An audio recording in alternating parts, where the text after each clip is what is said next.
Sometimes you hear about people that buy and hold or long term, well, that's for losers. Well, I don't think it is. I went from probably having a $1 million net worth to less than $100,000.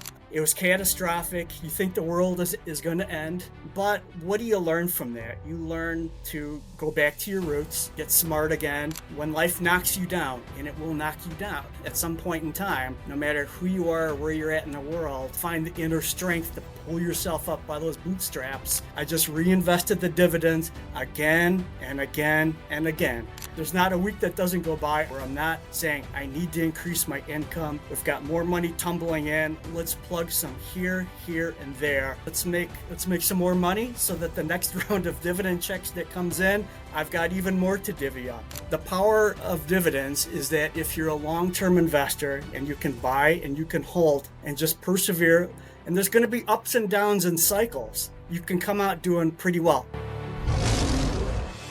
Investors, welcome back to another go-round worth of Masters of the Market. This week, joining me here on the show is John Marshall. Very excited to jump into this episode today with John to talk all about his investing journey and experiences as well as strategies. So John, welcome first and foremost to Masters of the Market. I want to get started and throw the first question right over to you and just ask you about your story and how exactly you got to where you are today. Ari, before I jump into that, thanks again for having me. It's been great having some conversation with you. It's great to be able to talk with people of a like mind and share ideas and thoughts. So very much appreciated. I was thinking a little bit about some of these questions that I was anticipating. And of course, as you say, everybody does have their own adventure, their own story to tell. And mine is no different from that. And it's where do you start? There's probably a middle, and then there's probably a current, and then there's where do you want to take it into the future? And mine is, like a lot of people, it's going to be a pitter patter of up and down and highs and lows of all kinds of things that happen. And of course, being an investor who's maybe a little bit more seasoned than some, not as much as others, I've ridden the waves of booming economies and then economic busts. So I tell the tale of all of those. So maybe the interesting place to start is that my exposure to investing really came at an early age, probably in my early teens, where I spent time with both sets of grandparents. And I had a set of grandparents in Milwaukee, Wisconsin, and I had a set of grandparents in kind of rural Michigan. And both of them, grew up Great Depression era type folks. There was a lot of school of hard knocks that they went through, and so there's a lot of you save everything you can, you use it again and again and again. You prepare for the future, right? In time of feast, prepare for famine. So that rubbed off on me. And then when I spent time with my grandfather in Wisconsin, Milwaukee area, he was always on the phone with his broker. Buy me 1,000 shares of Champion Homes. Sell me this. Buy me that. Do that. And I'm like, what is he doing? What is all of this? And then I finally got up the courage to ask him. He said, I'm an investor. This is what I do all day long. I buy and sell and trade, and I make money and I provide for my family. And you're one of those doing this. So I'm like, wow, that's really something. The other set of grandparents was a little different, more rural type folks, but equally astute in the world of finance. And they kind of grew up in the area where the big investment was Standard Oil. Coming out of the John D. Rockefeller era of the world, and you hold on to those shares of the oil. You buy everything that's steady, stable, and you let it roll through time. Kind of like your dividend approach a bit. So I kind of got exposure to multiple sides of that. I took an interest in this. All right, it's like, wow. And this was all in the course of maybe a year or so. It starts to gel onto my small brain with all, or my immature brain with all of this stuff. And I came home and I said, I want to start buying stock. And how do I get going with that? And the instantaneous was, whoa. You're pretty young for this. We don't even know if you can do it. Well, sure you can. You can set up a minor account and you can just get the train rolling with all of that. So my father finally relented after I pestered him again and again and again with this. And he and I went to the library, got out Value Line books, Standard & Poor's books. We read through lots of material and he gave me a choice. He goes, here's here's a handful of good recommendations. You can pick and see what you want to do with it, but you're putting your own money into this, and I'm not responsible for it. It's like, fine, I'll take that challenge and let's go for it. So I bought 10 shares of a company called Annixter Brothers way back in the day, and that was kind of the burgeoning cable time where every house was getting wired for cable.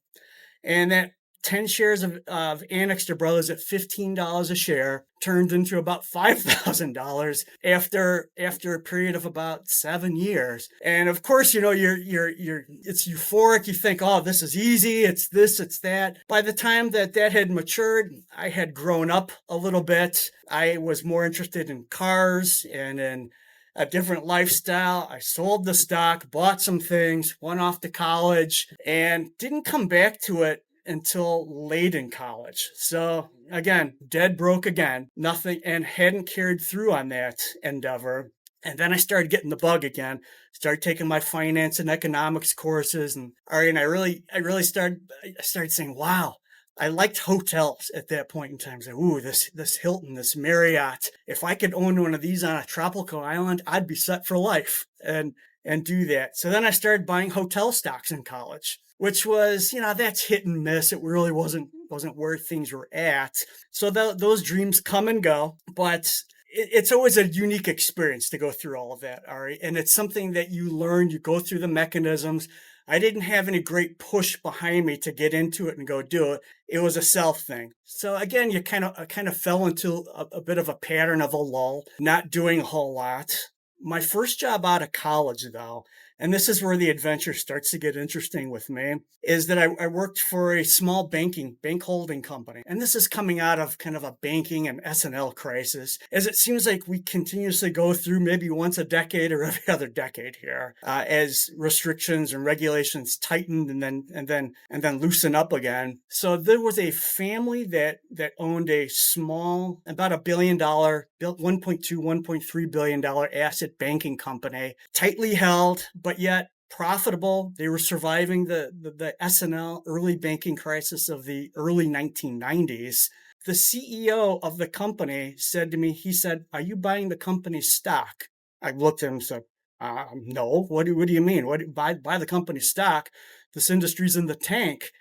He said, "We're undervalued. You might want to consider buying the company's stock." And they had just set up like an employee stock purchase plan. And I said, all right, wow, that's interesting. Started looking into it more and more, Ari. And then I said, you know what I'm going to do? I'm going to pay off my car loan with some money I had built up, and I'm going to put that car payment into the company's stock. And I did that for a year. The car payment was somewhere in the neighborhood of two and a quarter a month, small amount. And I put that into the company's stock, and then left the company after about a year. Because, as a young, ambitious guy with kind of a finance background, I needed to move on and grow from there and tackle bigger and better things that can give me more worldly experience than a small regional banking company. But that's where it kind of gets interesting. I never did anything with that stock. I just reinvested the dividends again and again and again. A few years after leaving, they sold out to the Bank of Montreal, and it was a stock swap. That stock swap, now I've got shares of Bank of Montreal. And then from there, I just kept reinvesting the dividend again and again and again.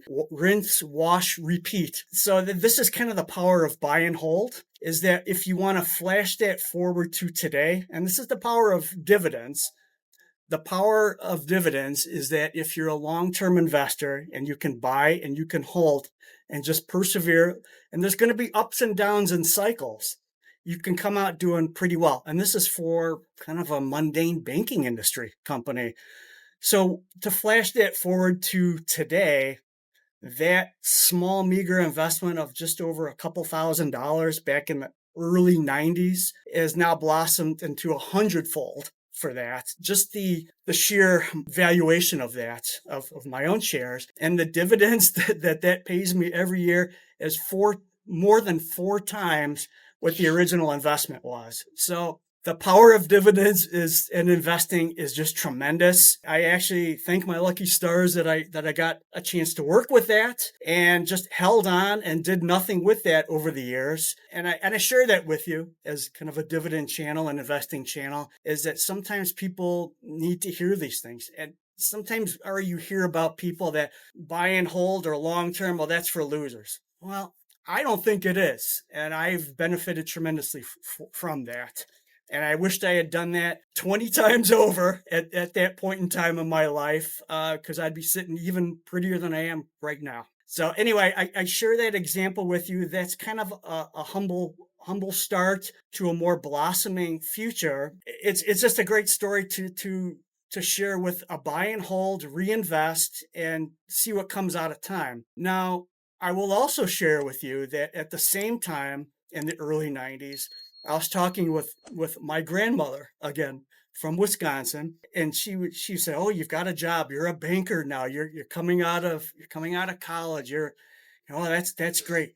She what kind of stocks are you buying now? And I was like, I'm putting money into this banking company, and to be honest, that was about all I could afford at the time to just to do that. And she said, "Well, I think you ought to buy Microsoft." And I said, "Grandma, Microsoft.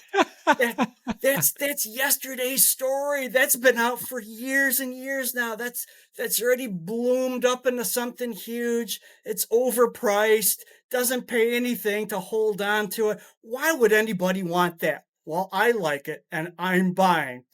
So if you contrast my little banking investment alongside if I had purchased shares of Microsoft at this point in time, that would have been easily 10 to 20 times greater than my banking result, by doing that. So I guess I share this for reasons is that that's why I've really already evolved into an investor of today, which does both, and that I'm buying dividend stocks to buy and hold for the long term.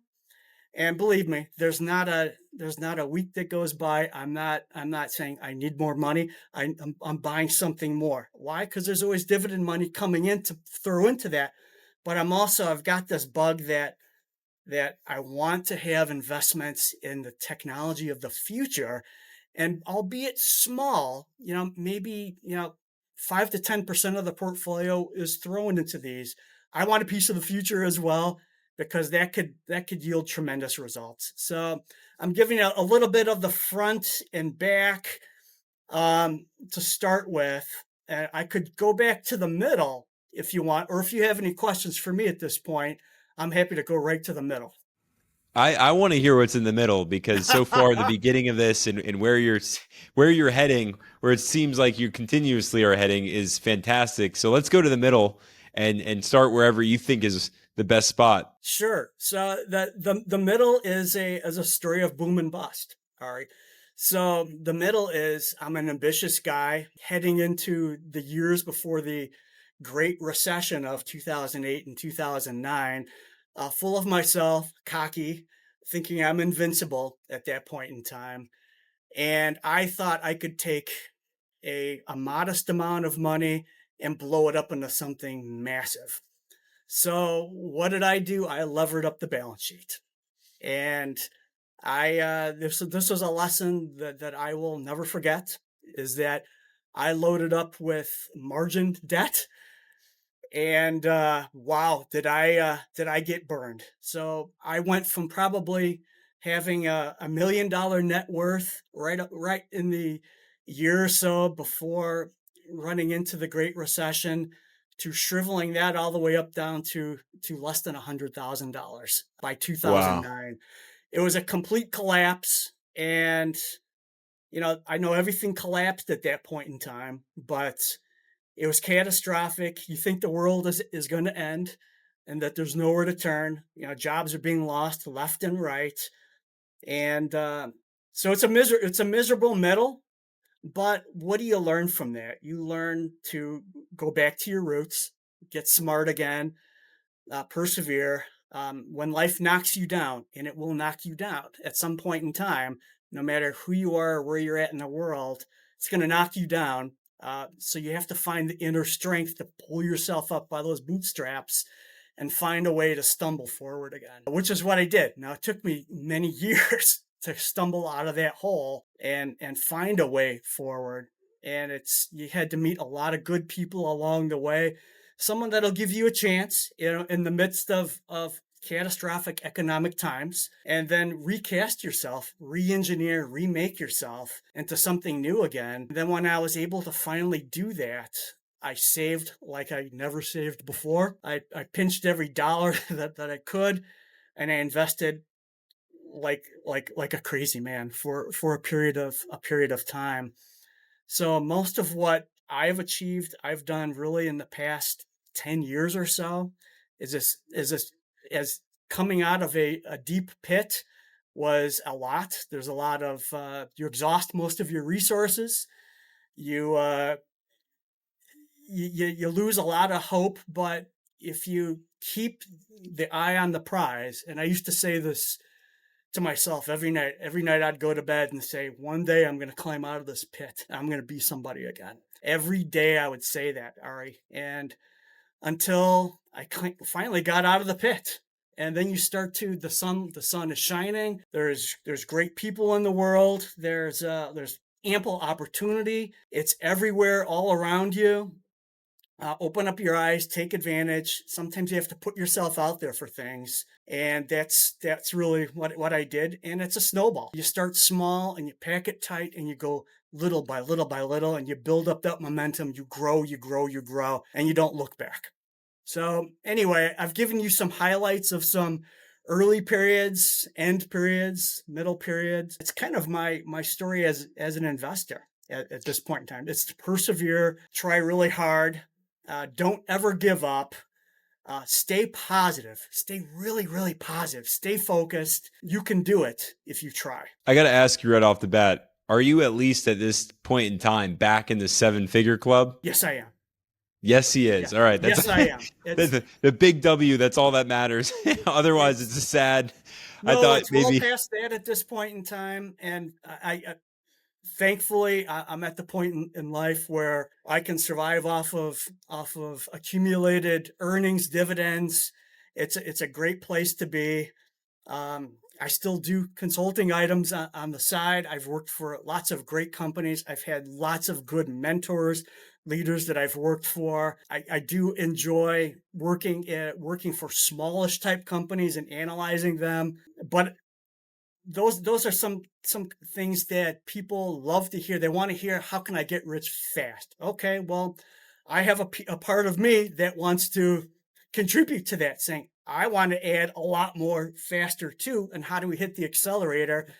And sometimes you feel like, like the Microsoft example, is that did I miss out on some things over the many years by staying conservative and tight and true to my core? Maybe yes, maybe no, but there's time to double down on certain things and run with that as well. But rest assured, there's not a week that doesn't go by, Ari, where I'm not saying I need to increase my income.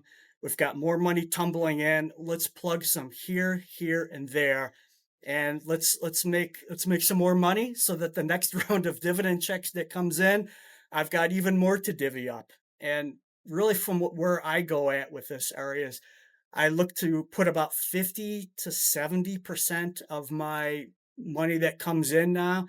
I put that into equities that pay me and continue to pay me 30 to 50%, depending on what opportunity you see and what lights you up at that point in time. I'll go into things that pay me smaller dividends. So I've got a higher dividend strategy, kind of a modest but growing dividend strategy, and then some things I'm just looking for the fences, the home run on for certain things. So it's kind of where I'm breaking down at this point. But yes, safely back in the safe category of things, and much bigger than I ever was in the past. It's often said, right, we are shaped by our experiences, and just listening to your story, I mean, that rings so true. And I want to highlight actually something that you shared just when you began to share your story, which is that even during a feast, you are preparing for the famine. And I want to have you double down on that and kind of explain that rationale a little bit more, because I agree with the sentiment. I don't think a lot of investors think that way. And I want to know, in your opinion, is this something that we all should be thinking about constantly? We're feasting now, but at any given moment, I mean, we really could lose it all. So how do we prepare for that? Yeah, I do live by that statement, Ari. Always prepare today for the unknown of the future. I'm not as paranoid as I used to be about that, but I still do look over my shoulder from time to time and say, what's coming up, and what can I do as an investor to prepare for things. It's something that drove me into vehicles that would protect me, save me if something catastrophic happened into the future. And look, you can control what you can control in life, but then there's things you can't control. And even I invest in some companies. Said, well, geez, they were putting out all good news on this, and what do you mean they're decreasing their dividend or they're getting rid of a CEO? Come on, guys. Give us owners, because we are owners. Give us owners a little bit more clarity into some of that. So there's some things that are unforeseen. But yes, I was haunted by the boogeyman for years and years. And to protect myself from the boogeyman, I did everything I could to build a brick house this time, and not a house of straw or a house of wood. I wanted something that could endure, last, stand the test of time, and something that I could rely on. So I actually have a bit of a strategy at this point, Ari, and I really don't talk about this with many people. A few close people in the inner circle. I'm trying to get to. I want to own 100 different companies that pay me at least $1,000 a year. Now, many of my companies pay me significantly more than that in dividends, because I just can't resist getting more and more and more of them. I figured when I hit 100 companies that pay me at least $1,000 a year, I've built something that can withstand most storms in life, and spread that out. It was something my father actually taught me, who I revered quite a lot. And he said, you get to my age, you retired. He was able to retire at 60. He said, you want to be able to spread this out and not have to worry about it. I said, spread this out and not worry about it. Because at the time, I was concentrating heavy positions into very few items. I've evolved into that thinking and said, you know what, I'm spreading, and I'm in the process of completing that task, that exercise at this point in time, and I'll get there soon. And it's a great thing. So in effect, Ari, to get back to the original point, prepare for in times of feast, prepare for times of famine, is that if you prepare now, you won't have those times. Or if that does occur, you've got deep enough or enough strength and wherewithal to get through it, survive it, kind of like Warren Buffett during the Great Recession or some of these banking crises we've had. Warren Buffett was a kind of a lender of last resort and pumped billions of dollars into struggling financial institutions, propping them up on top of the government, and giving the rest of the consumers, the retail consumers and the business community, faith that we're going to come through this. We see the light at the end of the tunnel. So I believe we can get through anything, but you must prepare. And it's kind of like, I have the debate with people too, Ari. If somebody needs money, well, do you give them some money, or do you teach them how to go get it and make it themselves and figure things out? So it's, do you give someone a fish and feed them for the day, or teach them how to fish and they feed themselves for life? So I know that some of these are old sayings that are probably fallen out of favor with most people, but not me. I do believe in a lot of that stuff. And I'm a bit of historian when it comes to these things. I've taken some time to study the Rockefellers, study the Vanderbilts, study the J.P. Morgan types, and you see what they did, how they managed through things, how they were able to steady the world, or at least their own central governments at times that were very, very challenging. And they persevered because they could weather those storms, and they had the vision to see through to the end, and they had confidence that they instilled in everyone around them that we're coming out of this and we're going to be just fine. So that's what I'm hoping to get out of this next phase of life. Is I'm looking to help people, build people, mentor people, provide advice, information to people, inspire people, and then to the extent that I can, help make people rich. Well, you're well on your way doing just that. I mean, even just having you on Masters of the Market, it really is a true honor. I want to get to talking about this brick house that you've built and also get into what it means to build the straw house or the wood house. But we'll start with your house, which is thankfully today the brick house. Right. How is your portfolio constructed? Can you name some of the maybe the top, handful or maybe dozen stocks that you have that you favor, high conviction, or that have really been almost a foundation to this brick house for you?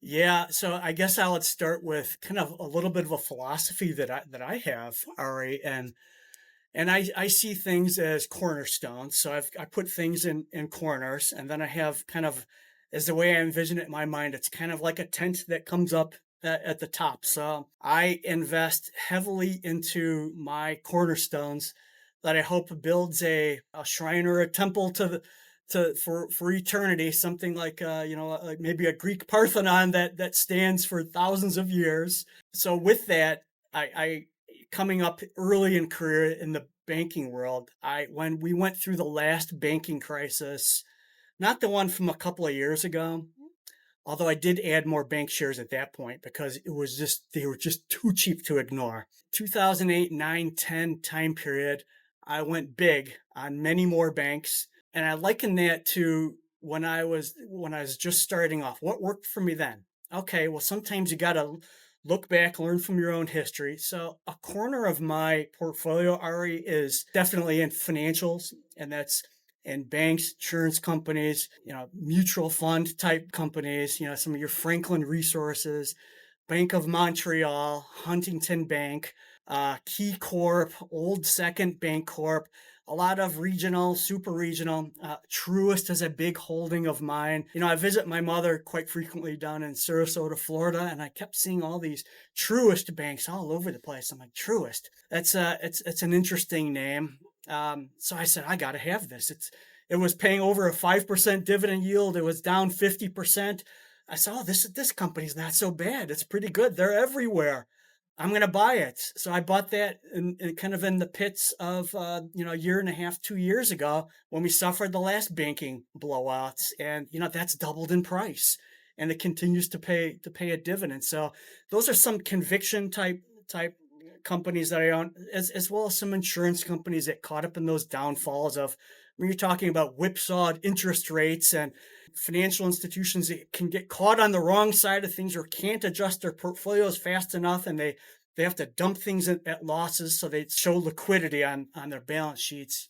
Investors or astute investors can take advantage of those moments. So I would consider that a pillar of something that I invest in. And I have to be honest with you today, I still drip into a lot of those.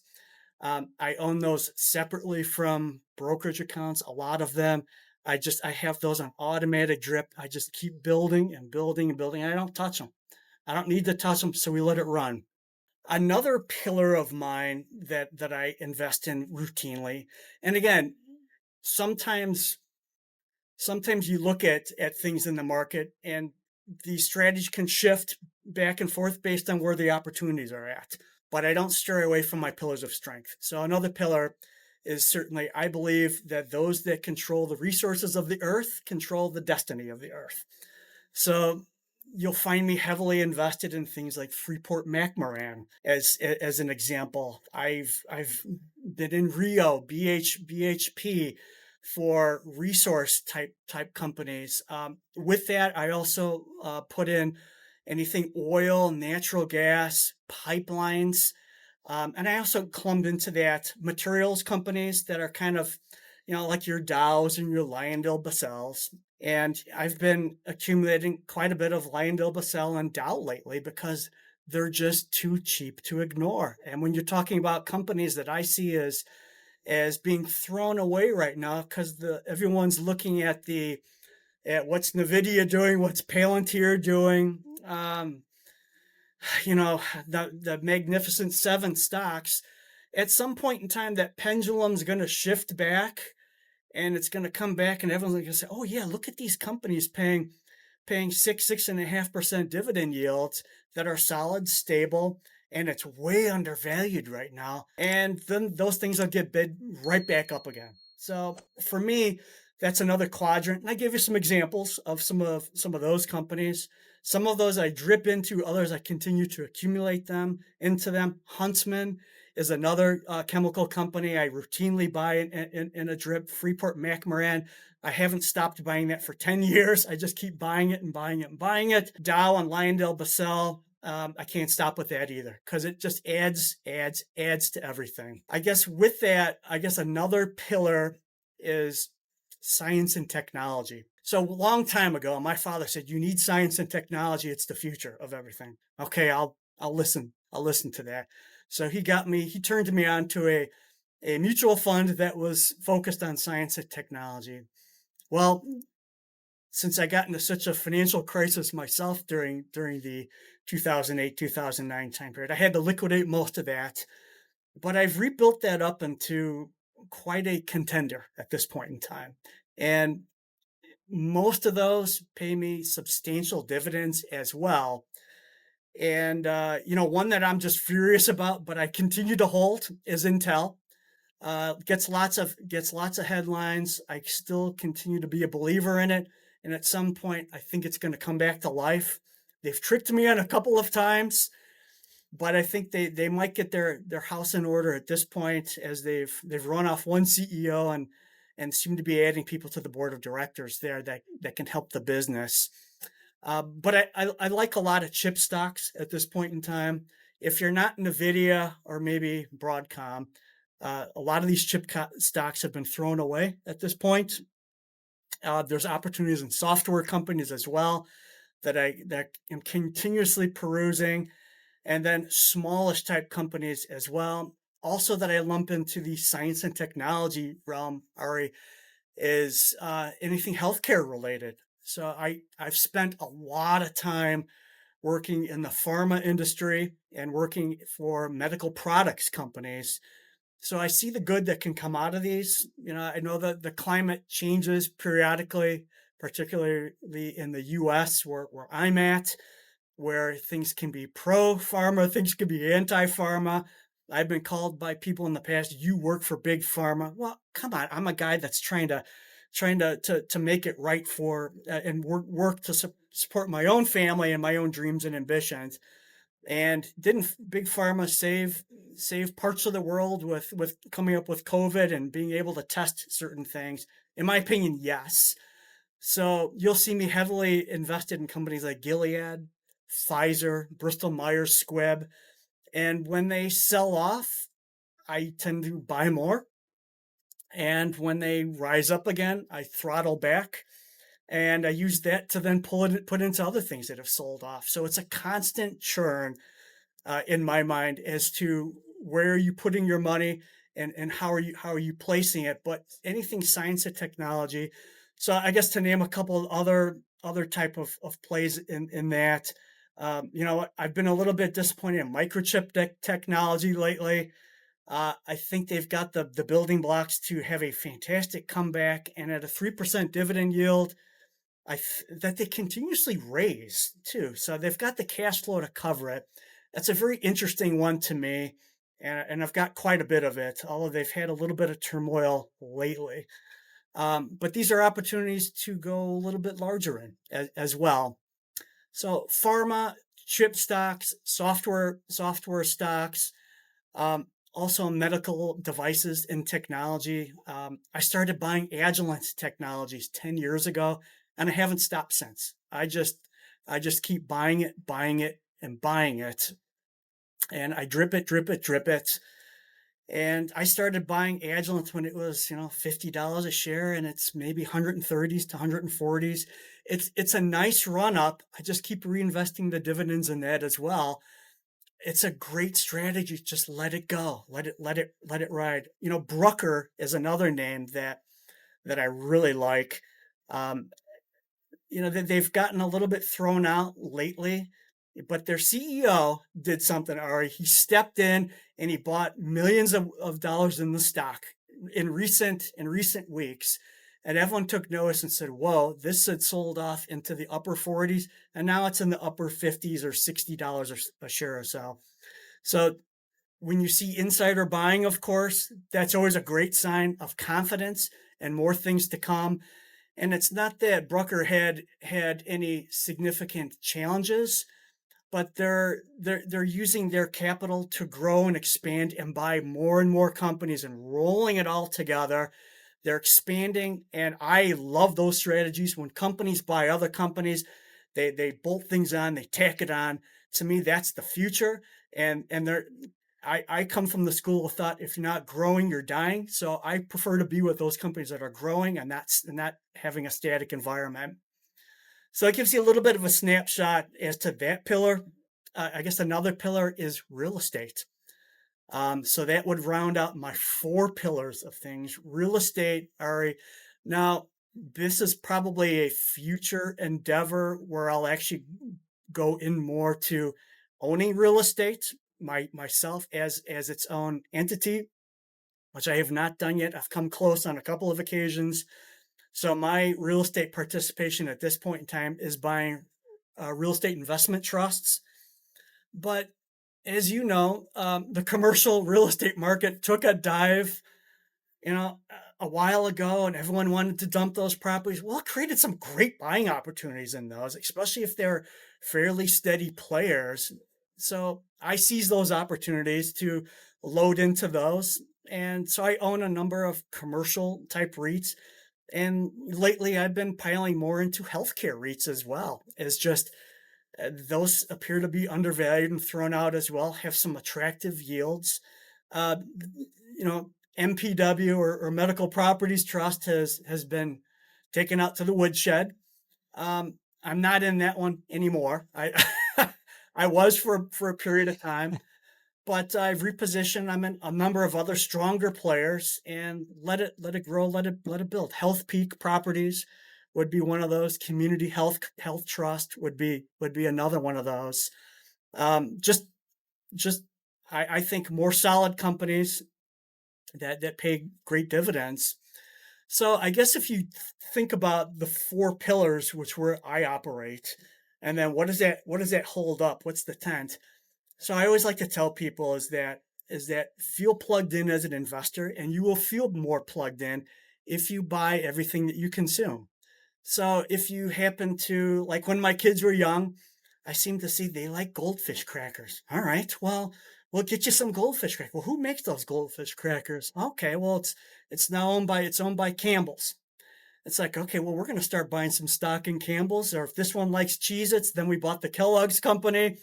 If this one likes this brand, we got that. This brand, we got that. So I started collecting all kinds of brands of whether it be foods or personal products, but we were consuming these products. And I said, oh, I want to be able to go to the store and say, I look on the shelves, and it's kind of a cool feeling to go into the store and say, yep, I own this one. I own this one. I don't like that brand because I don't own it, so we're not going to get it, and just focus on that.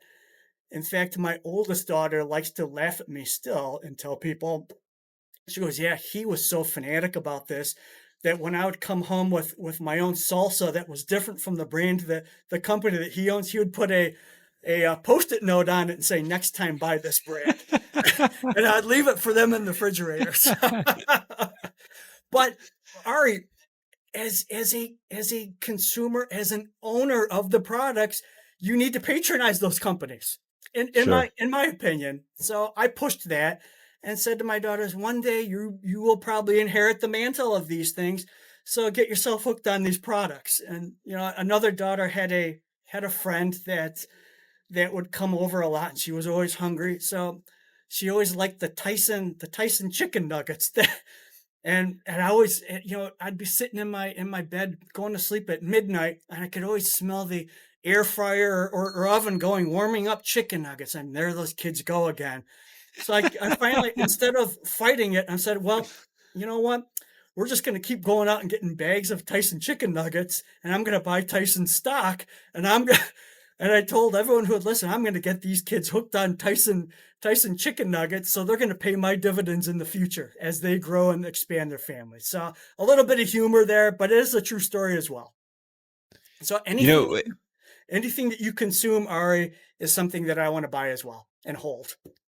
Such a fascinating point that I feel like not a lot of investors, or I don't even want to say investors, just consumers, not really thinking like that. I mean, we oftentimes will go to the store, we buy what we buy, consume it, and that's the end of it. Maybe next time we go with a different brand or whatever it may be. But I think having that lens that you have on it, that framework that says, I am not just a consumer here. Yes, I'm consuming these products, but I am an owner of this business. So therefore, then I will go to the store and buy the very products that I am actually supporting and owning. And I think that's such an important piece to, I want to say, becoming an investor, becoming a business owner, which is really what we are at the end of the day. John, you also spoke about these wood houses and straw houses. Now that we know what your brick house is made out of, and man, oh man, will that one not blow over in the wind just based on what you have in there? I'm curious to know what you think investors who are building up their houses out of straw and wood, what do those portfolios look like? What should we avoid? And how do we stray away from building those types of houses? So I don't like companies that have too much debt. I am looking for companies with cash positive situations for the most part. Now I do have a speculative wing to me as well, but that's pretty small. So I'll focus on the majority of things. You're looking for business. I'm looking for businesses that generate excessive cash. So the cash flow is good, the income is good, the debt is manageable, or something that can be expanded if the right opportunity arises. I've been caught up in some of these things. Well, they've got a lot of debt, but they still have a lot of revenue. Well, let's use Walgreens as an example. Okay, I've been changing some of my positions and actually increasing by leaps lately on some holdings, because I've got some gains in some and some big losses in others. Walgreens is one of them. I said, okay, it's an iconic American or European brand as well, with the Boots Alliance component of that. They're stable, they're steady, they're expanding into this, that, and the other. Well, they had an ex CEO that kind of went a little wild in my view, and built a bit of a straw house there, or certainly a wood house. And they went into all kinds of things that, starting to have clinics in stores, and this Village MD. Well, Walgreens has suffered billions of dollars in losses. They now have to shut down unprofitable stores, and it is a multi-year turnaround that's going to take place to make that happen, and the stock has languished. So I still do have a position in that, but I consider that a uh, a straw house or a wood house, and something I'm not thrilled at this point in time. Again, just in my opinion, I want to see them succeed. I want to see that turnaround. I'm still vested or invested in that future, but I'm not as thrilled with the direction that did take place, and the turnarounds take a long time. I mean, look at another one that I was invested in for quite a while. Ari, was Teva Pharmaceuticals. I mean, Teva was such a great company. A generic powerhouse. They had their own research and development. They were expanding. They were growing. They're adding on other companies. They paid a great and rising dividend for years and years, and all of a sudden, poof, it's gone in a relatively small period of time. Well, for me, from being in the pharma space and in the generic pharma space as well, that one hurt to see that, because I wanted to be invested in other sister type companies that were thriving. Um, Eventually came to the point that, of course, they brought in an outsider to run the company, but the debt was tremendous. And so to me, that was a bit of a straw house that, I know they're turning things around now, but wow, that's a long time in the making to come. And there's more to be developed with that story. So I give you a couple of examples of some things that I've weathered, I've gone through. There's probably more to come. as all of us participate in a market where we're close. We try to read as much as we can, but we're not insiders at this point in time, which kind of gets me to a great point is that if you can tack on investing to companies where there is insider activity, it says a lot. It says a lot about the strength, ambitions, and the future direction of that company and to where things are going. So, um, does that give you a couple of ideas as to straw and wood houses that I've participated in? I'm not thrilled about. You know what? During the banking crisis, Ari, I made some mistakes, as a lot of people did. You know, I was friendly with a guy who used to be a vice president or a senior vice president at Merrill Lynch, and he said, "John, don't worry about it. Merrill's got so much capital, nothing's going to happen to us. We're going to be the one rolling up, and the government's going to look to us to be the consolidator." Well, didn't quite happen. The government chased Merrill Lynch into the arms of Bank of America for just a few dollars a share. And anyone who rode that train on down from 60, 50, 60, $70 a share lost a boatload. And I was in that bucket as well. So you tend to look at things a little bit more skeptically right now. So I'm an auditor by trade. I've spent a lot of time leading audits, being kind of the chief audit executive at companies, looking at processes, looking at internal controls, interviewing people, communicating results to boards of directors. So you tend to look at things with a little bit different lens when you're me. You look at to see, okay, I believe a lot of what you tell me, but let's prove it out. But then I want to see and feel the tangible to really grasp and see if it holds water or not. Sometimes it does, sometimes it doesn't, but it makes me a little bit of a different investor. Is that I have a different lens to look at things. I'm not a like a go-go sales type of a guy, which I love those guys and their personalities as well. I approach things more of a show me and prove it out to me, and let's dig into it. Let's analyze it a little bit more and see if it makes sense. So uh, I'm probably talking a little bit too much about certain things, but hopefully that you get the point where I'm driving at. Oh, absolutely. Look, you're providing so much insight, and I actually want to go in this direction with you in terms of you being an auditor and how that's helped you as an investor. If you can speak to some of the green flags, like when you're looking into a company, I know you mentioned to stray away from debt. Now that that brings a lot of truth to the table. You just being an auditor, what to stay away from. I'd love to just on both sides of the spectrum here. What are some green flags that go up for you as you're shopping the market for some stocks? And what are some red flags that you stray away from when you see them, you run the other way? Yeah, so the green flags are always good cash balances. I like to see growing revenues, or I like to see patents to protect technology. I like to look into who the leadership team is, who is the board of directors. If you see some people that have some good, strong, credible backgrounds and are not just the people appointed by friends of the CEO or the chairman, those are always good signs. So you're looking for industry type experts. Again, any type of insider strength. Uh, I like to see where leaders of the company actually have a substantial stake in the company. And I love to see when you see the Elon Musk types out there that have billions of dollars of their own capital at stake. To me, those are all green signs that if they're willing to invest their future in there's probably a great story to tell here. If they're willing to add more to it, direct market purchases versus just cashing in options are another great thing to look at the SEC filings for as well. So I guess on the flip side of that, some red flags are stalling or decreasing revenues, always are eye catching. Uh, Piling up debt is another one.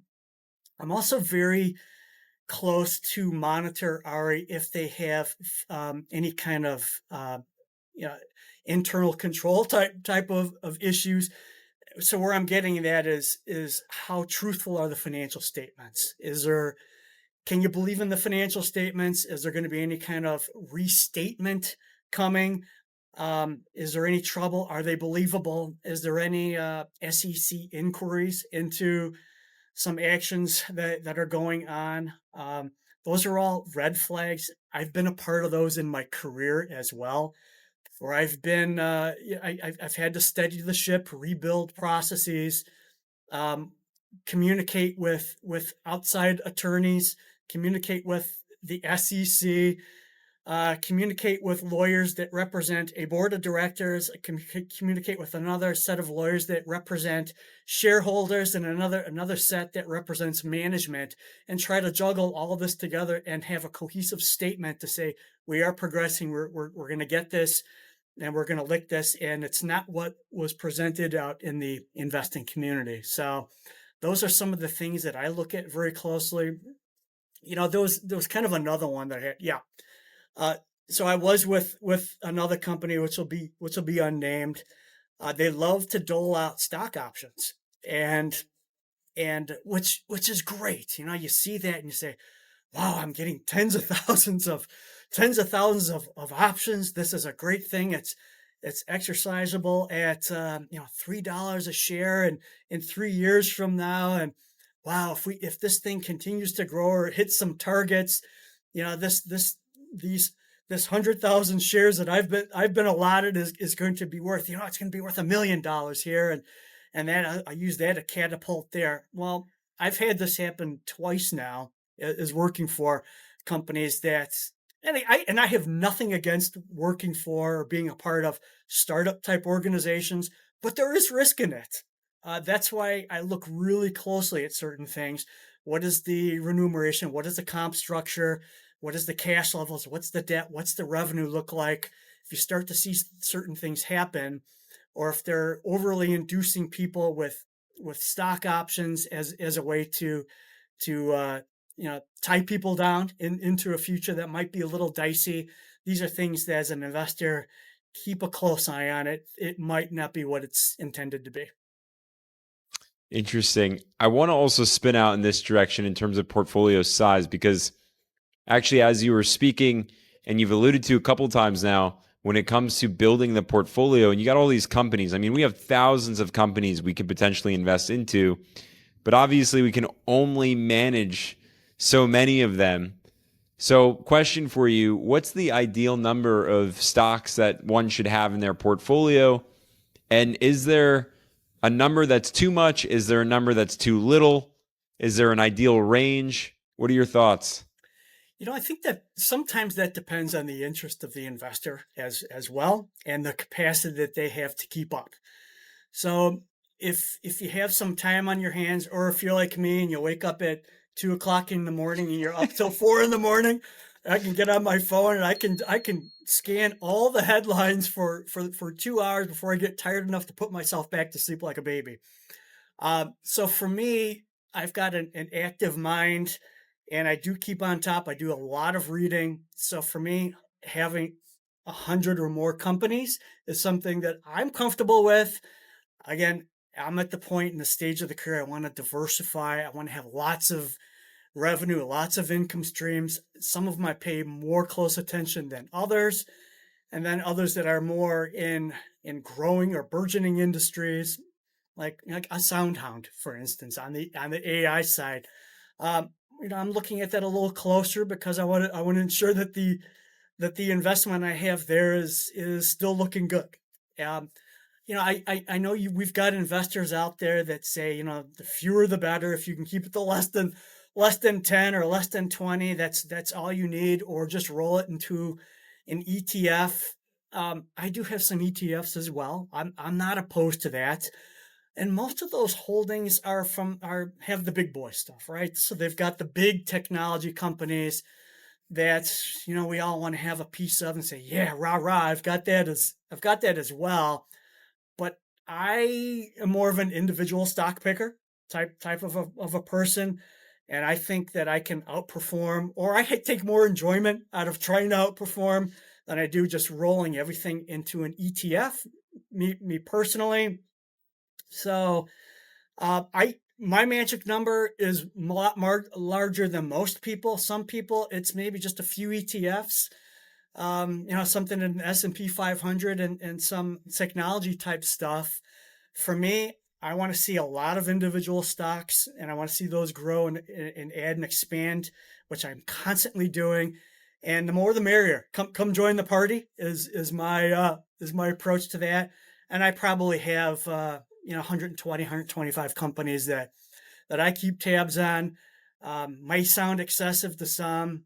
Some of them are daily. Some of them are weekly or every other week. Some of them, you can just put it off to the side and go to sleep on it, which helps guys like you and I actually go to sleep at night with having that recurable revenue and dividend stream coming in. Now, John, should younger investors be rolling with this type of strategy, or do you think younger investors should actually be allocated more towards, I want to say, a riskier portfolio? I hate to say that only because I think about my portfolio. I'm like, I don't really consider my stocks risky at all. Big blue chip players, high quality, names. But I'm more concentrated, taking on a bit more growth than the diversification in, say, the value and safety and reliability. So from your perspective, and just looking back at all your experiences, should a younger investor, take on some more risk, or should we immediately just start building this, brick house, if you will, like you have with these 4 pillars and the dividend reliability throughout the years? I say do it all. If you can do it all, do it all. And somebody who I considered a great friend kind of taught me that many years ago. You got to do it all. Don't just sideline one thing for another. Do it all. So that's why I've got an approach where at least half goes into the brick house and building revenue streams and dividends. The more exciting phase of me invests in companies like Agilent and Brooker and Amatech, which I've been buying for 10 years or so now as well. And then even smaller companies to have the technologies of the future. So I think, if as I advise people, and think back about what Warren Buffett likes to this question was asked to him not that long ago, maybe in the last 6 to 12 months, or I could be wrong with that. And I forget where I saw this interview, but somebody asked him, if you had $1 million to invest today, how would you invest it and build that up into the future? And he stumbled around it for many seconds, and he said, you want to invest in companies. He said, how would I build that up again? You want to invest in companies that are going to grow 20, 30, 50% at a time. That gives you the chance to really grow and expand. So I echo those thoughts, Ari, is that if you're young enough and you're diverse enough already, you've got some income streams coming in, and you're building that, to quote Tony Robbins, that unshakable portfolio. If you remember him, maybe 10 years or so ago, he came out with a book that said Unshakable, that. of Yes, course. Unshakable. Fantastic read. You can then expand into things that are small, growing, and can expose you to exponential growth and really grow beyond belief. So I'm a believer in that as well, Ari. You've got to do a piece of it all. So that's why I've got a big chunk going into solid and stable. I've got another piece where the dividends are maybe 0.2% to 1.5%, but there's some super growth coming on the revenue side with those, and a trickle of income that comes in. And those income streams will grow over time. And then those that are more speculative, but look, if you have an analytical mind, you can take a more calculated shot at that and limit the exposure to that and manage it very closely. So my suggestion is for anyone of a younger age, look at it all, get exposure to it all, and see what happens. John, what do you think the most common mistake is that people or investors today are making that if they just corrected this mistake, it would make all the difference? Wow, that's hard to say. You know what? I do try to correct people around me. Now, I'll I'll share with you a story a little close to the vest, but when I hear about some people that are starting to amass some cash from working at a job, and they say, well, the money market rates are 4 or 5%, and I'm going to put it in something really safe, and I'm just going to grow that. I'm going to work for the next 30, 40 years as a 20-year-old, and I'm going to wind up with 1.25 million or whatever their target is, and I'm going to put it in CDs or money market accounts, other or some kind of low paying out bond type of vehicle. Sometimes I got to really clench my teeth and say, oh, you need to become an owner. And I believe this, Ari. We've talked about this already. You need to become an owner. And I was taught this, and I'm reminded of this by seasoned and savvy people all the time.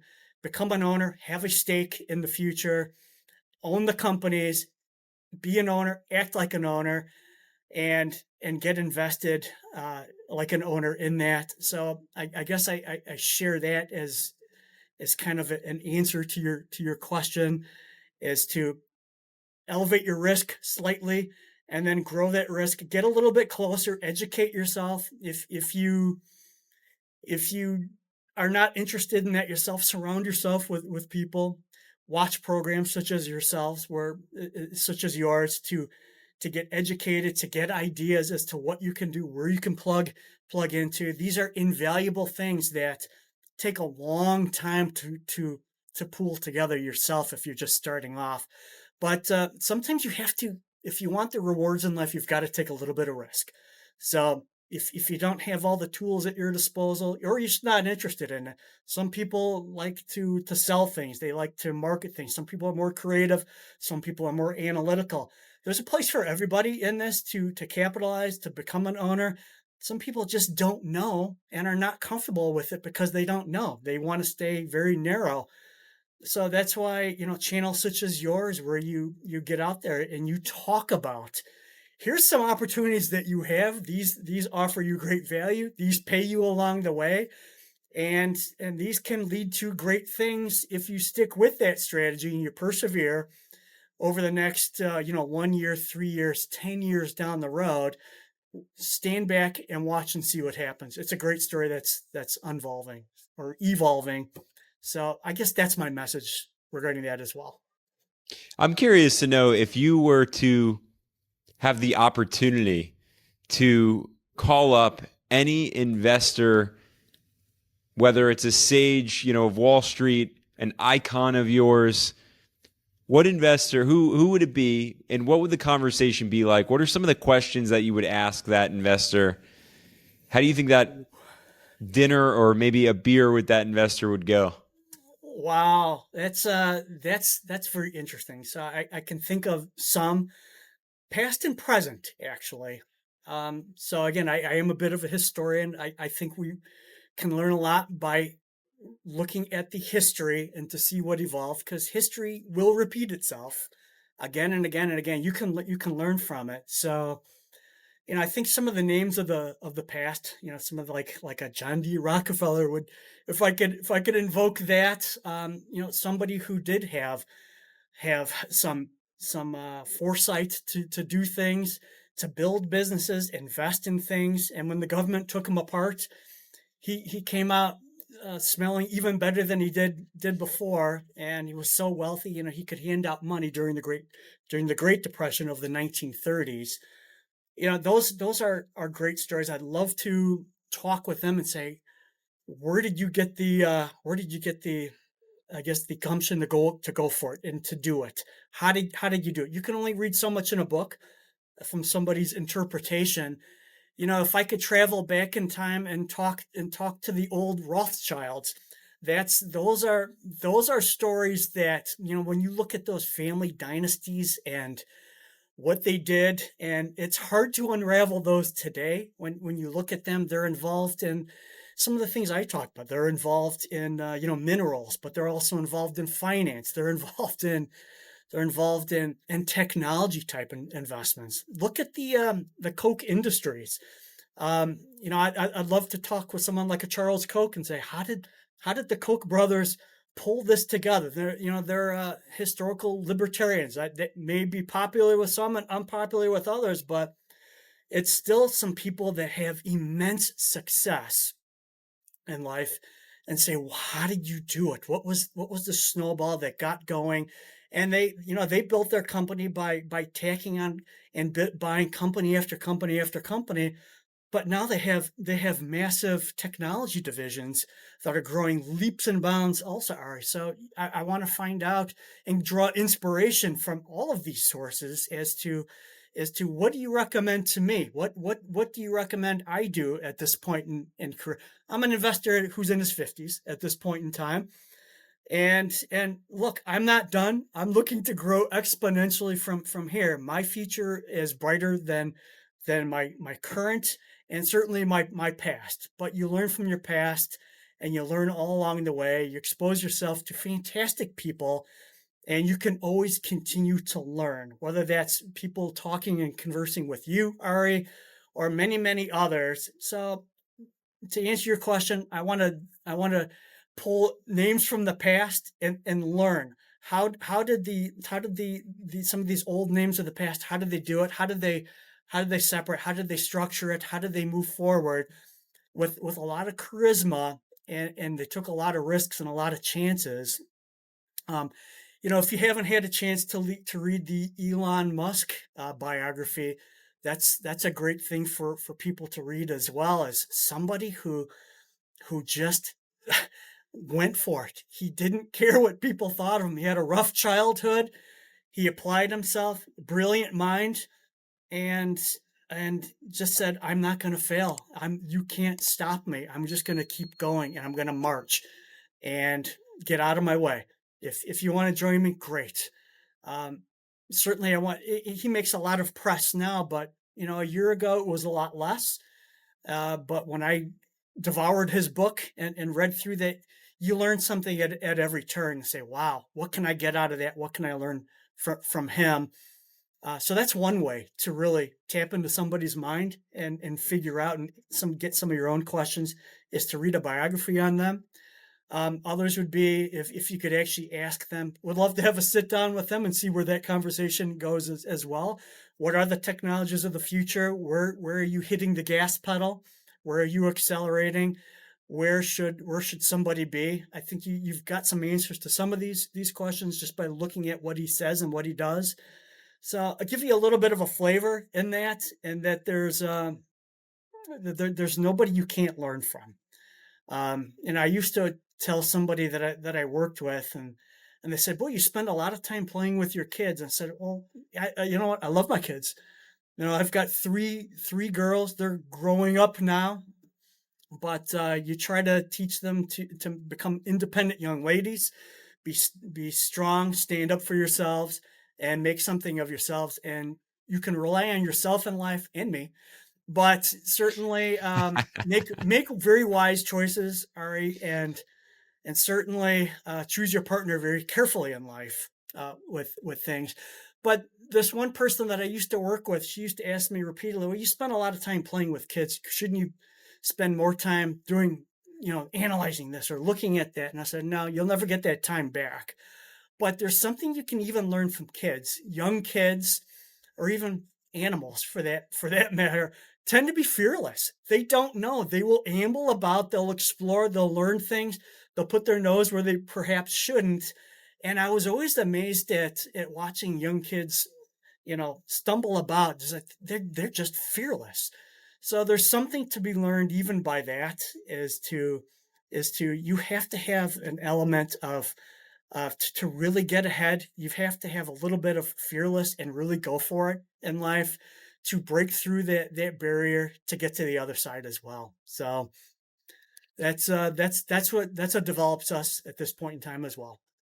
It's fascinating that you share that, because it's so true. As one grows, what's really happening is we construct guard walls around us. Yeah. And those very guard walls are typically what allow us to just remain on course to, I want to say, an average lifestyle, because we no longer feel that we can venture out past these guard walls, take on the risks. But yet, when you're fearless, when you have that kind of Musk mentality, I can go to Mars, right?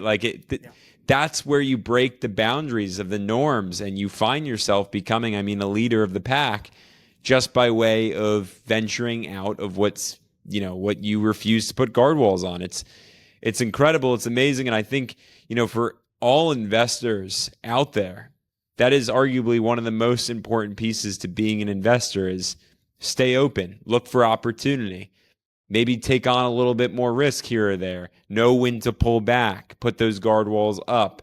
I talk a lot about an investor profile, which I'd like to think that based on all your experiences, from everything that you've shared, I really hear someone who is very aware of who they are as an individual and as an investor.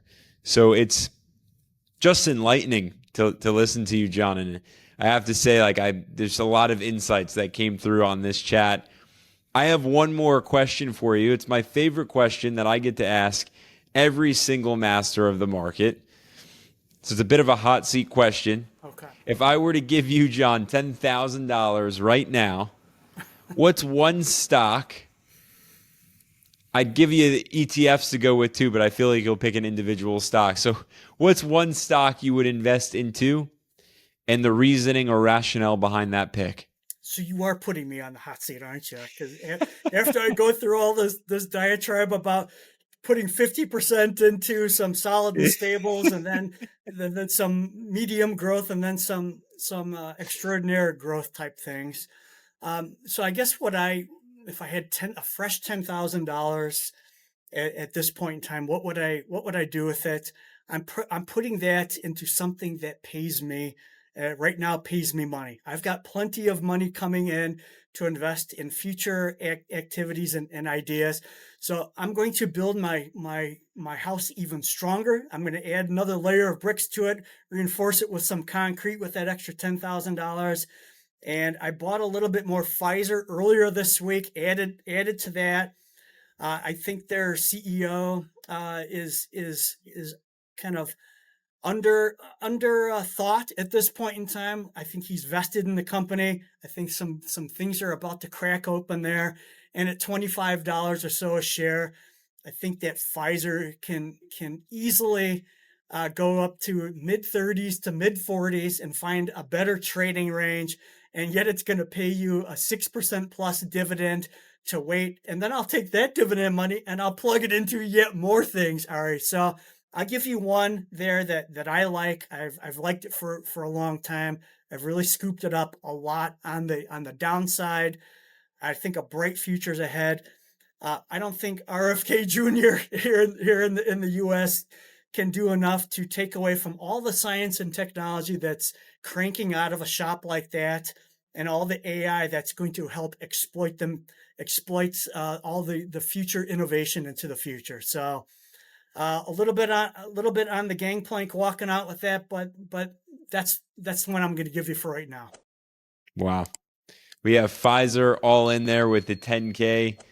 John Marshall, investors, join me in thanking John for joining us here on Masters of the Market. It has truly been a packed, insightful hour and 15 minutes or so. So John, thank you again for joining us. And investors, until the next go round of Masters, we will see you all there.